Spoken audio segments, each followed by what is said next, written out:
This is New Hampshire Cross Country, powered by Runners Alley. We are at Merrimack Valley for the Capital Area Invitational. It's fine. You'll like it no matter what. What year is this? Yeah. Still 2023, Davio. It does happen to be the 46th annual for this meet.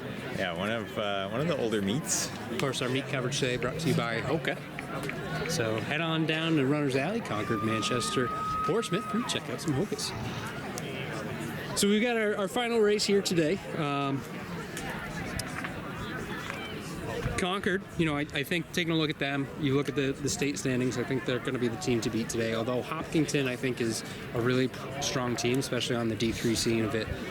So I expect those two teams to do well. We do have Concord with, I believe, a 10-year win streak. This will be 11. Yeah, no, that's true. You must have read the preview. I did read the preview. So Hopkinton could upset them. They've been gunning for them the last couple years, but I think they've come in second a couple years in a row, 4 or 5 years. So you mentioned 10 years. Yes. I got another 10-year fact for you. St. Paul's. This is the first time in about a decade that St. Paul's has returned to this meet. Wow. So maybe St. Paul's has come to shut down Concord. That could be interesting. We saw St. Paul's with some success on the boys' side. So I don't know much about them. I have not seen them this year, but I will say I have seen Hopkinton. They look really good this year. Of course, they're led by Madeline Lane, one of the top runners in the state right now. As a freshman, yeah, she's having a great year. Yeah, I think she was second at Thetford and won Pelham. Yes. Yeah, and I mean she's been strong all year long, so that's no surprise there. I mean Concord, Concord's led by Shelly Smith. They've got a couple other girls up front as well, Chloe Gudis and Morgan Doherty. So I think we can look for them. Yeah, they're on a 10-year roll too. That doesn't hurt. Does that put pressure on you? I don't know. I feel like it could go either way. It's like, this is our race, or it's like everyone's trying to beat us because we've won the last 10 years. You know who we can't leave out would be Shaylee Murdo. She placed 4th at this last year, so I expect her to be kind of near that front pack as well.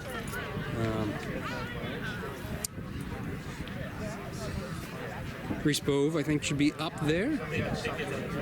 We could have a pretty decent front pack on the individual side. It's a little bit spread out on the guys' race, but I think this one should be pretty interesting in terms of the individual win. Oh, you know what? Kearsarge is here, right? Yes. Molly Ellison. She did well here last year. Yeah, and she's having a good season so far. Seen her at a couple big meets. I want to say she got 3rd here last year, so I expect her to be up there.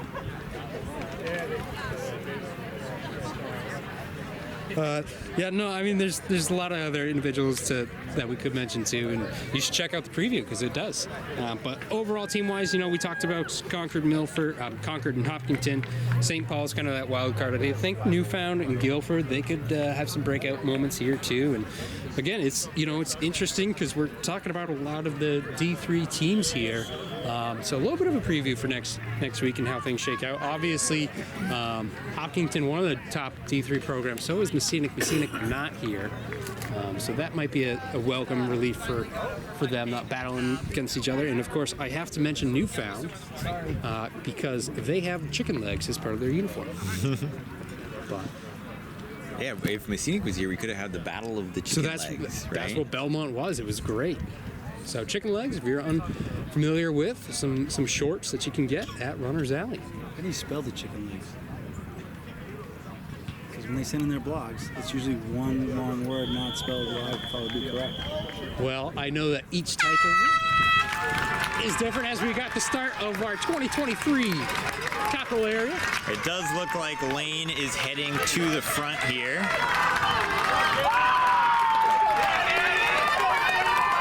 Merrimack Valley with 3 up front to start. Nice Guilford pack there, all running together. So we will see them as they come out of their first little loop in just a few minutes. All right, we have the first runner out of the woods. Hopkinton, Kearsarge. Yeah, so that was Madeline Lane followed by Molly Ellison, I believe, in second there. If we can spot anybody through this little gap here. Newfound. And then Hopkinton's 2, St. Paul's first, Bow's first. Newfound. Newfound might sneak in there. Concord. There we go. Hopkinton, Concord. Merrimack Valley. Another Concord. Bow. Let's go, Addie. Newfound again. A couple more Concord. Another Concord. And that big Guilford pack that we saw right at the start, looks like they're still together. I think they have 5 runners literally running just in a pack. Well, we can go ahead and turn our attention to the 1 mile because it does look like Lane is approaching. Lane Hopkinton, freshman. She's had a pretty successful season so far. Yeah, so she's ripping through the mile here. About 5:45 through the mile there.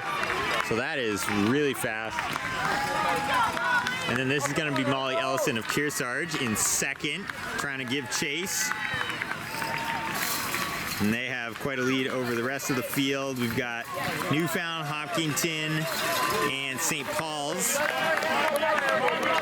up front, along with Bow's number 1. Another Newfound. And then we have Concord's 1 and 2 there. All right, Chloe.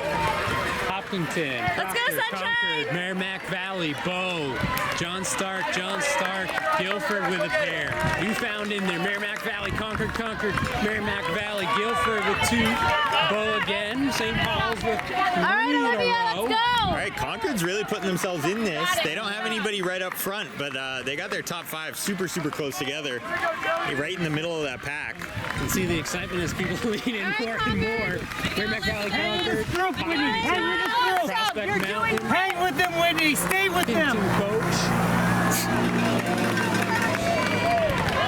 John Stark with 2, Kearsarge, Bow, Newfound, Kearsarge, Good job, ladies. Guilford. Let's go, St. Paul's. Good job. And we find ourselves Just at catch that up to her. 1 You got mile, her. just past the spectator. 720 Adam. Good job, ladies. This is going to be a pretty interesting battle. We saw Hopkinton and Newfound with some girls right up front, some low numbers there, but Concord had a really nice pack going. Their top 5 was, I think, within 30 seconds of each other. So it should be pretty interesting on the team side. Work with each other. Yeah, I'm curious to individually see how much Lane can go ahead and take it out. Yeah, Ellison definitely trying to stay on her tail, but we'll see them Good job. in a little over a mile from now as they come back towards us for their final little loop around the field and check out how things are shaping up at that point. Yeah, and so take a look at this last little pack here with Pembroke, Brady, Prospect Mountain, Hopkinton, Belmont, Hang Swan. with them. All right, we have our leader coming out of the woods here, and it is still Lane with a healthy lead at this point. Freshman Madeline Lane of Hopkinton. Yeah, she looks really strong here. She's still got her eyes up, good arm swing. She looks great at this point. And she's got over 100 meters on number 2, which looks to be Molly Ellison of Kearsarge. But like you need the hospital's permission. Come on, Molly. And here she comes down the straightaway. Let's go, Molly. Come on, Molly. Again, Molly's our top returner from last year. And even she has quite a big lead over the rest of the field. So as Molly passes us, we get to look back down the straight. We see Newfound is up next. I believe that's Briggs of Newfound. 5 minutes. And then we have St. Paul's right behind her. Followed by Hopkinton's number 2. That should be Reese of Hopkinton.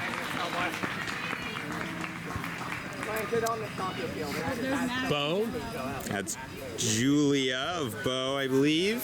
followed by Concord. So yeah, this is going to be Concord's number 1, but they had a pretty tight pack the last time we saw them, so they're still going to be in it for the team title. Yeah, I already see there 2, 3, and I want to say 4, if not 5. Yeah, so that pack running might help them defend the title, but we'll have to see if the low numbers of Newfound and Hopkinton can put them on top.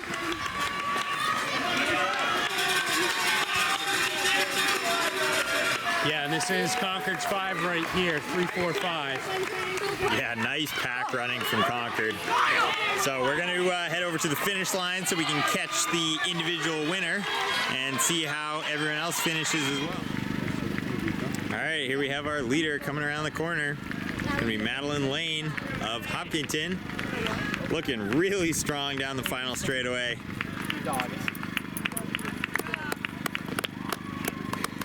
So big win from her. Just over 19, I believe. And quite the lead.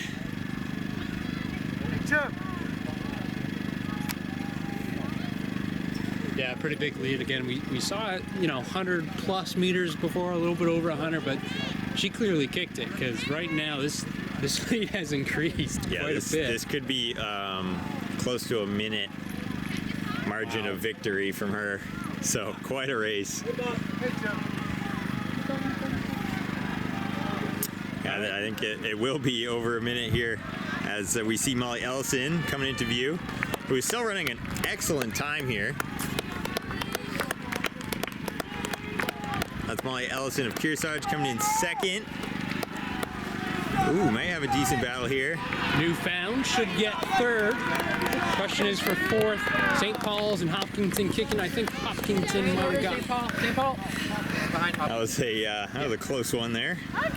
Again, Hopkinton just edged that one out.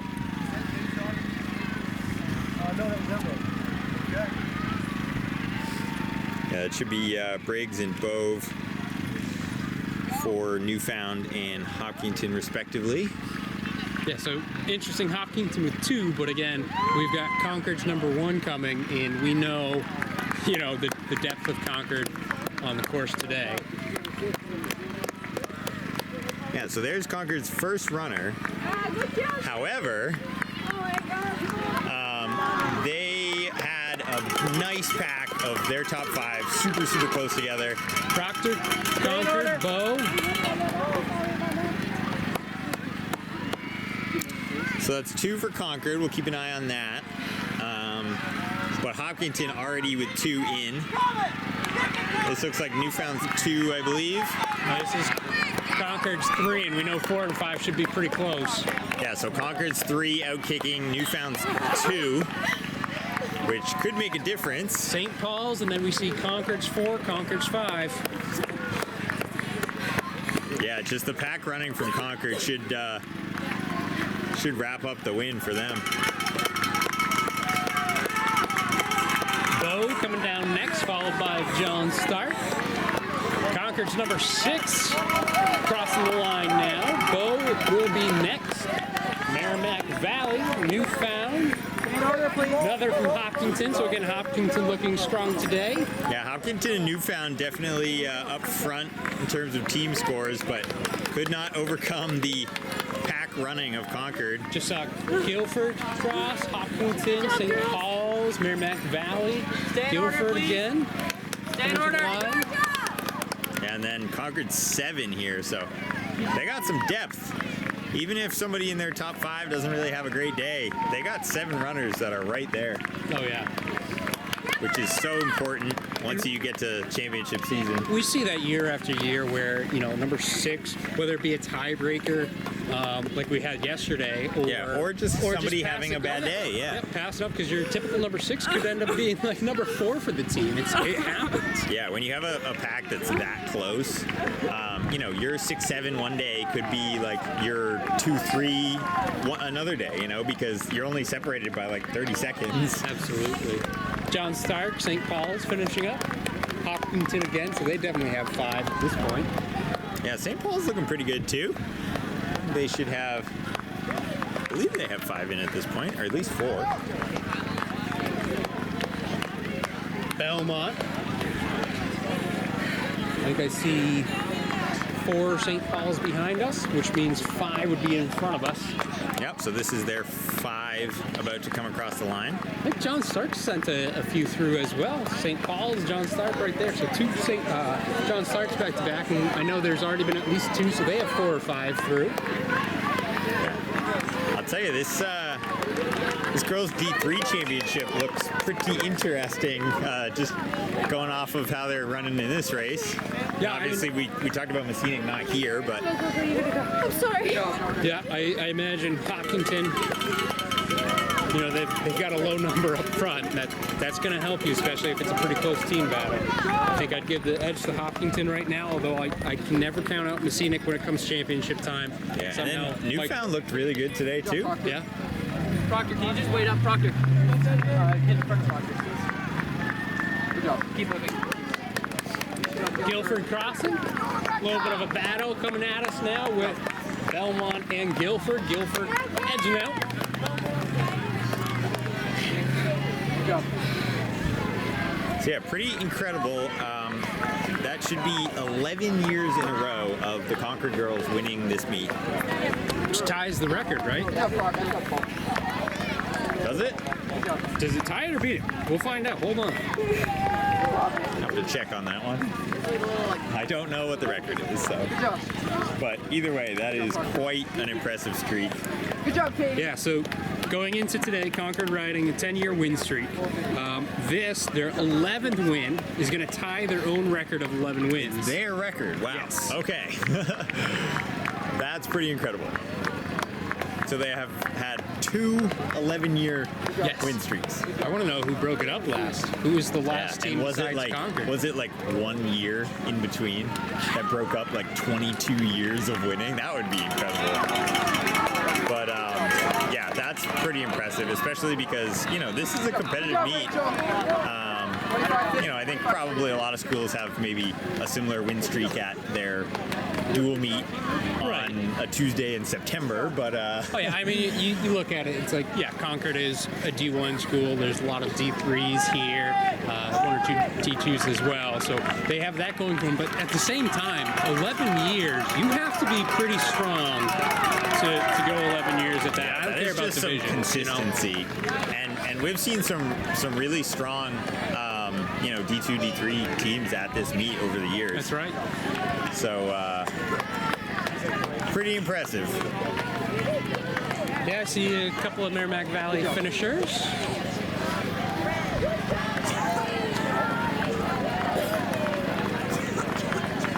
Looks like Proctor coming across the line next, followed by John Stark. And yeah, I mean, I was impressed by John Stark today, too. Yeah, they looked pretty good. They had a lot of their top 5 pretty close together.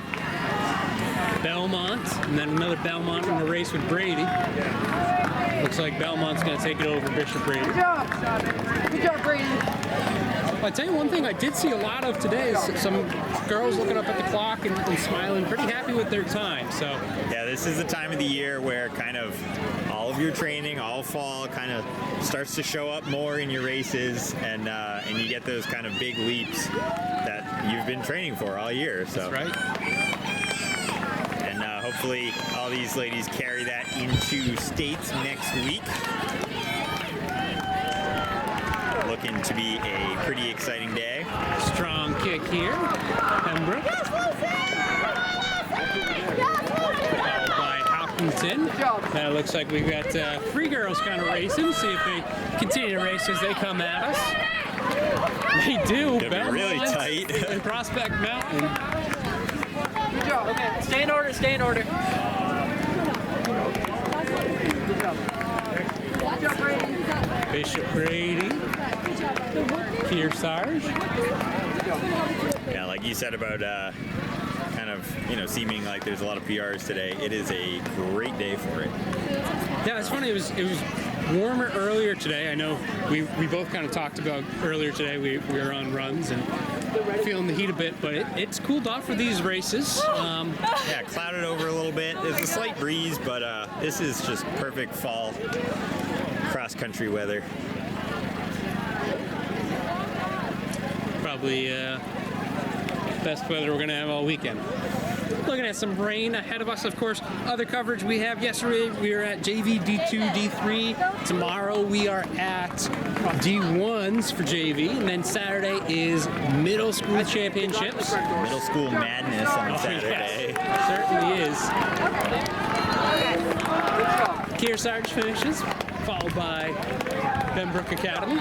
Yeah, so a lot of running coverage coming your way. And by the time you're hearing this, most of it will be done. Check it out. So, once again, this is New Hampshire Cross Country, powered by Ryan Zalager. Meet coverage today, brought to you by Hoka. And this has been the 46th, is that right, Davio? 46. Wow, 46 Capital Area Championship.